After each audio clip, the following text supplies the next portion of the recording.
Okay, hi all. So for your request I'm gonna show you how to overclock FX6300 and M5A97 R2.0 on stock cooler, as you can see here. Not sure if you can see it, but it's a stock cooler. You know, the one that comes with the AMD. So let's restart.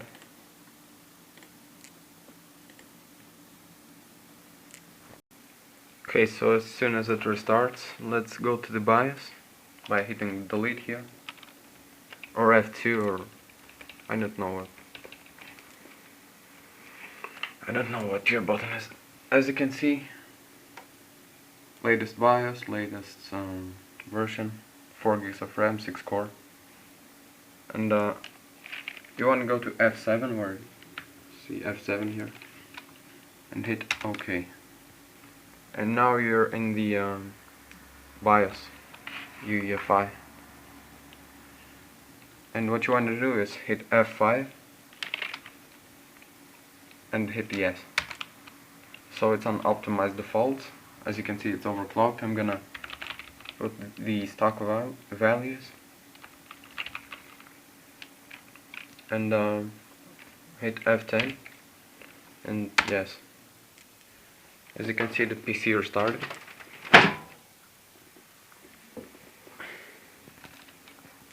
Again, go into the BIOS.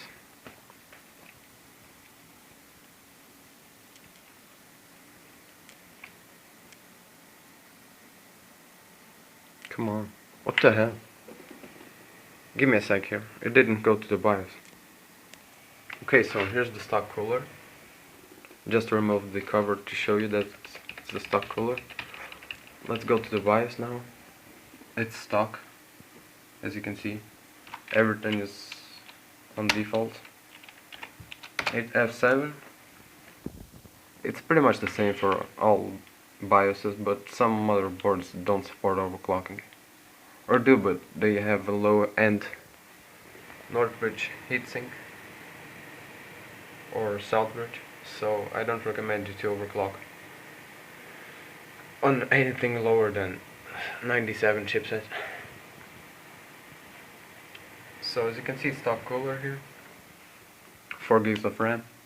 We're not gonna overclock it. So let's start. First, make sure you have the latest BIOS. Just go to the manufacturer website and see. This is the latest 2501 as of today. Go to AI tweaker and I'm gonna try and show you. So change AI overclock. Sorry. Come on, just focus. AI overclock tuner to DLCP. If you don't have DLCP, change it to manual. And now select your OC profile DRAM, which is your RAM. I'm not gonna overclock it because you want to do one thing at a time. You know, overclock CPU, overclock GPU. But first, check if it's stable. So for me, it's 1600 DDR3. CPU ratio. This is what you want to change to overclock the CPU. I'm gonna show you how to overclock it on stock cooler to 4 GHz without even changing the fan speed, because it's pretty much the stock voltage.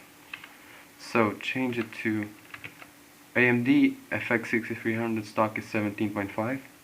As you can see, target CPU speed 3.5 GHz. I'm gonna change it to 20, I think. Yeah, 20, because it's this times this gives you this value.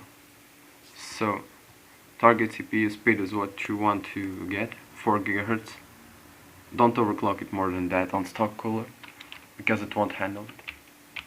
Turbo core technology disabled. CPU bus, don't change it. PCIe frequency.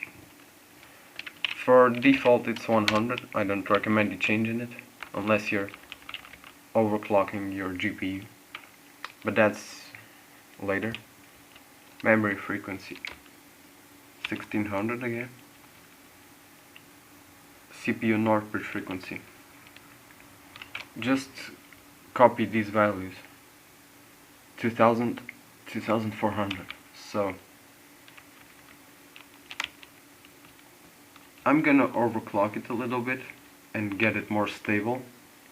So I'm gonna put it to 2200.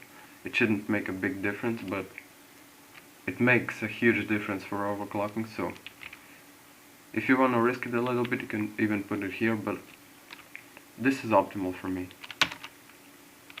And HT link speed, it's the stock one, which is 2400 here. Okay, now go lower. CPU spread spectrum disabled, PCIe spread spectrum disabled, EPU power saving mode disabled. Don't click this or this, just skip it. This is the automated overclock and this is the RAM timings, so you don't want to touch that because it's too complicated if you don't know what you're doing. See? Load line calibration. This gives you more voltage when if you don't have enough voltage, this increases your voltage, but I don't recommend it since it's gonna be increasing and decreasing your voltage, and I honestly don't like that. Some people do, but as for me, it's completely stable. I had it for 3 hours testing on OCCT, then I ran Prime 95 for another 3 hours, no errors, so just disable it. You can read the description. It's pretty much disabled, adjust the voltage to get better thermals, and enabled high overclocking, good overclocking performance. So you got that. North bridge load line disabled. And now change this to offset, which is the CPU north bridge voltage, CPU manual voltage. This is where it gets awkward because every piece of silicone has different properties, if you know what I mean. So as for me, I managed to get it stable. What the hell was that? I managed to get it stable on 256250, not any. So this is the value that I get it stable on. If you increase this just a little bit, you see like this, it increases your temperatures by a lot. So it depends on your piece of silicon, the processor. For me, this is the value that you want to put for 4 GHz, and don't overclock it further than that because it will be bad for you, trust me. This is the CPU north bridge manual voltage. Don't change it. 1.15 as it. Just put the same value and hit enter. As you can see. CPU VD. Don't touch any of this except the DRAM voltage, which is usually 1.5 unless you're overclocking your RAM. And leave the rest at auto. Now go to advanced. CPU configuration, Core 6 state disabled, HPC mode disabled, APM master mode, leave it at auto. Some people like to disable this, but I see no difference in leaving this at auto or disabled. So north bridge, don't touch any of this. South bridge. This is where it gets awkward again. This is the HPT timer. So I usually disable this because Windows uses a newer version of this. I already tested this. If you disable this, you get like 2 times the Windows loading speed, and it's just slower. So just disable it. This is if you want to disable cores. onboard device APM. ERP ready. I enable this because I have a LED keyboard and mouse, as you can see here. So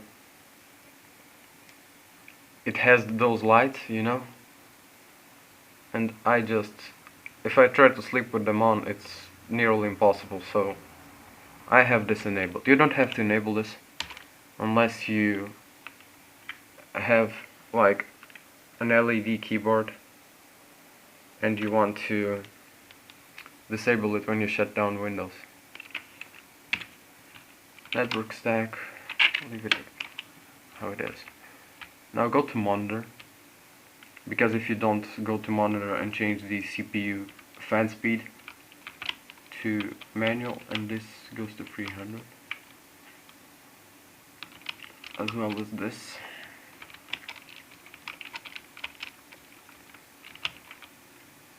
These don't do much difference, but this one does because it's the CPU fan. So here you put your maximum temperatures that you wanna get on your processor. So for me it's 62, but I gave it a slack and put 60 for the FX 6300, as you can see here.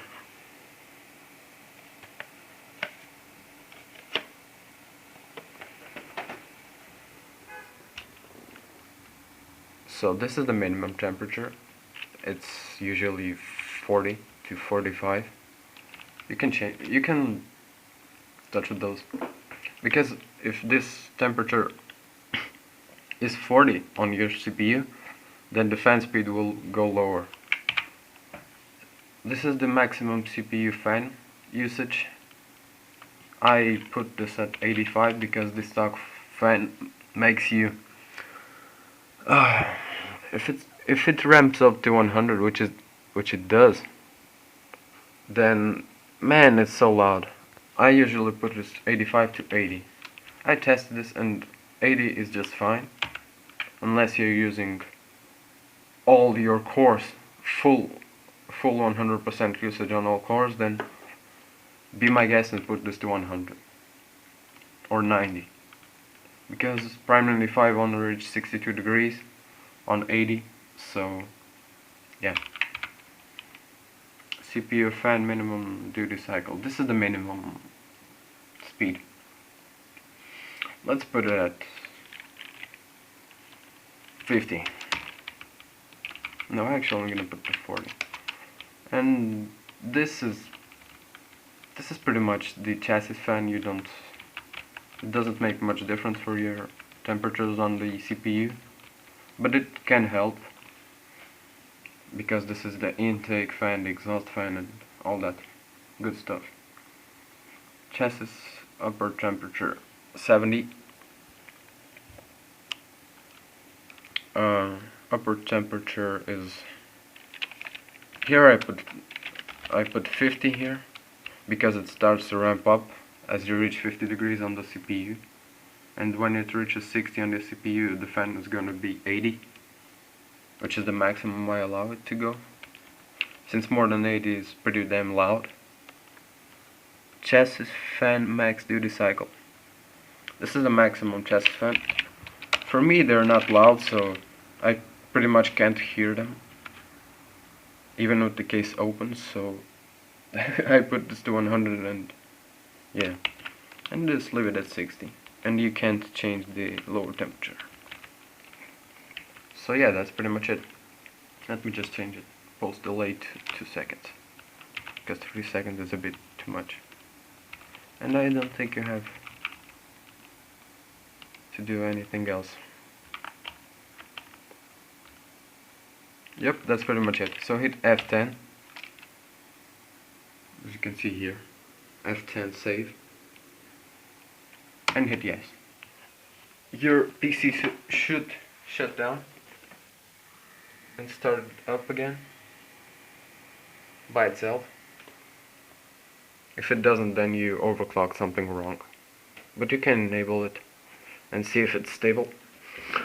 Now what you want to do is go to Windows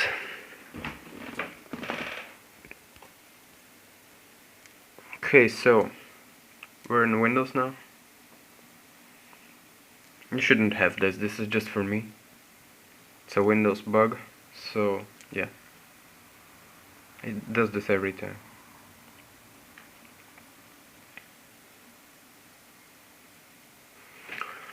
Ah, come on. Another tip, guys, if you have it stable, then you may try to turn on AMD turbo core technology, since it lowers your clock speed, but it may get unstable when it tries to ramp up to 4 GHz again, since it's not the stock value, so you might try to fiddle with it. I don't enable it. So we're back into Windows. My taskbar is on top. Sorry about that.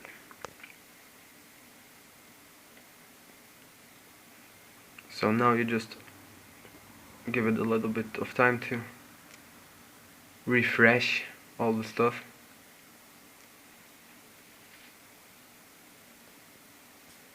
Come on, where's my toolbar? I need it to overclock. Oh, here it is. So what you want to do now, if you don't have the programs already, you want to download Prime 95 and Hardware Monitor and run them both.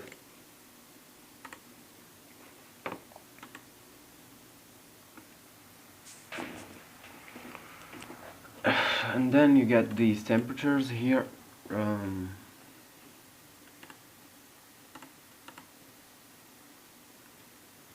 There it goes.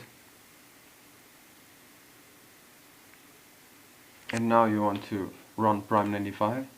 Make sure you have the 64-bit version if you have more than 4 gigs of RAM, or even 4 gigs. And small FFTs. And click OK. It will start a stress test on every one of your cores. And now you just wait for about, I don't know, some people like to test it for an hour, some people like me like to test it for 3 hours, some even test it for a day or two, so I'm not sure if you can hear it, but as you can see the temperature is rising, obviously, because this is full usage on all cores. As you can see, core 5, core 4, core... So yeah, and if one of those cores fail, then you have two options.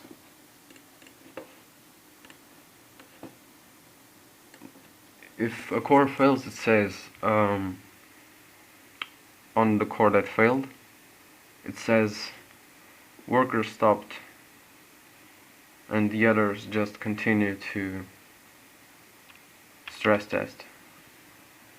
So if a core fails, you wanna go to the BIOS and increase the voltage just a bit again, and if the temperatures get too high, if it gets to 62 and up, then you probably want to get a better cooler like the Hyper 212, or just decrease the voltage and decrease the CPU ratio to like 3.8 GHz, so you get better thermals but a little bit less on the overclock. Because this is a stock cooler, what did you expect? 5 GHz? You get lucky if you get it to 4 GHz like I did, because I have a good piece of silicone. That was my luck. I already know it's gonna be stable. It may work for you exactly on the same configuration, but it may not, because every piece of silicone is different, so test it along. I recommend you leaving this for 3 hours but monitor the temperatures because you don't want it to go over 62 degrees. I never use all cores on 100%. I usually use 4, but like at 70%. So it's not a big deal for me, but it may be for you if you use like render videos and other stuff, so you may want to decrease it to 3.8 GHz and leave it there. But as you can see, for me it's stable on all cores, and I know it's gonna be stable because this is not the first time overclocking it, the same settings. But you just want to make sure that the temperature does not reach 62. If it reaches 60, then it's fine, but 62 is like the limit, so you want to give it a bit more slack. But as you can see, 80% fan speed. It's not 80% yet. It only reaches 80% when it's 60 degrees. But it doesn't reach 60 degrees. It reaches 58 for me. But this also depends on where you live and how hot it is. I'm gonna show you how is the temperature outside.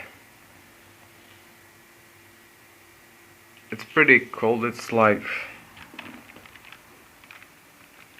it's 10 degrees,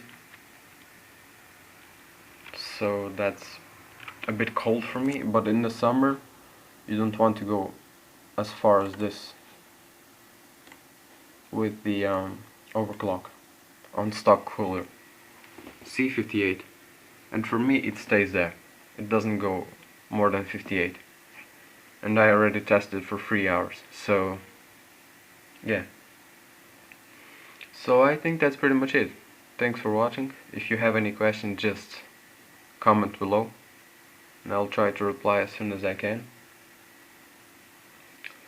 Don't forget to like and subscribe for more videos like this.